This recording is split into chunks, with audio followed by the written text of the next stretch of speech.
With me, Michael Tibollo, who is the president of the Italian-Canadian Foundation. I'd like to talk about the article I'm reading today in Corriere Canadese. And the title is Governo Harper, Italia, paese, pericoloso. Harper government, Italy, dangerous country. And the subtitle is sul sito ufficiale dell'esecutivo canadese i consigli ai turisti, tanti rischi, dai furti alla violenza fino alle bombe. Have you read this article, Michael? Yes, I read the article this morning, and I must say that I'm really disappointed with the article. The article seeks to point out that Italy has been identified as a country that's dangerous for Canadians to travel to. The article emphasizes things like people that will rob you, people that will steal from you, that there's bombs exploding. What they don't and what they do say in the article is that this is all stated in an official document of the Government of Canada. In fact, I checked the travel advisory that's run by the Government of Canada, but I checked not only Italy, I checked other countries as well. And the conclusion, and again, I can give you a list of countries: France, the United Kingdom, the United States, Australia, even Germany, France, all have the same similar type descriptions in terms of being careful. And in fact, when you look at the government advisory, the very front page of it says, Italy, exercise normal security precautions. In other words, it's not on a list of dangerous countries to travel to. But the problem with this article is not the fact that it sensationalizes something that shouldn't be sensationalized.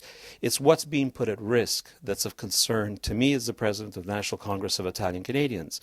What this article is saying is that our relationship with Italy has to be something that we have to be cautious about.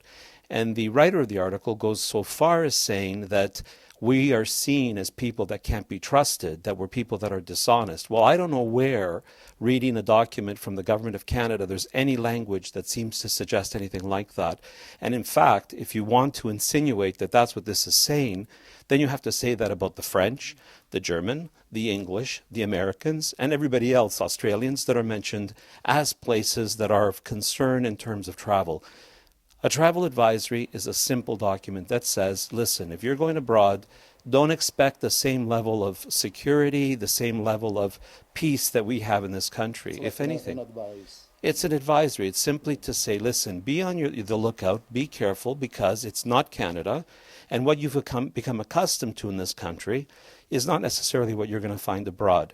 So to state that this is an attack on Italy, it's an attack on Italians, I think is totally unwarranted, and I think it's sensationalism at its best, because this is, to me, an opportunity for someone to sell newspapers and not report objectively something that's very serious. So I have to make a statement about this. I feel that it's improper, and I think, if anything, the newspaper owes an apology to not only the Government of Canada, but to the Italians, because we are respected. You know, there's a comment here about Jason Kenney not trusting Italians, not allowing them into Canada. I don't know where this information is coming from, but again, when I read this and knowing what I know about what job and what work has been done and is being done between the Government of Canada and Italy, this is not something that's a policy of this government. In fact, they're very supportive of the Congress and the work that we do. Would this upset people in the Italian community?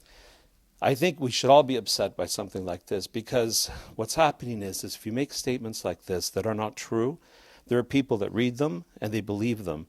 And if that happens and it starts impacting our ability for tourism to Italy, it affects our trade potentially. So rather than doing things to work with our community to improve our relationship, not only as between ourselves, but also how other people in the community view us, articles like this put us down. They put us in situations where other communities wonder whether this is true or not.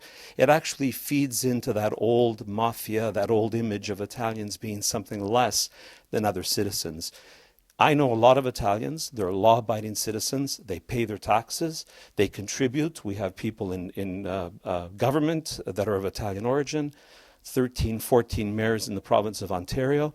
to write an article like this is disappointing, and I think, like I said, I think the newspaper owes an apology to the Italians of Toronto and to the Italians of Canada. Thank you, lawyer Michael Tibollo, commenting on the article appearing in today's Corriere Canadese, which is considered damaging to the community and to the relations between Canada and Italy.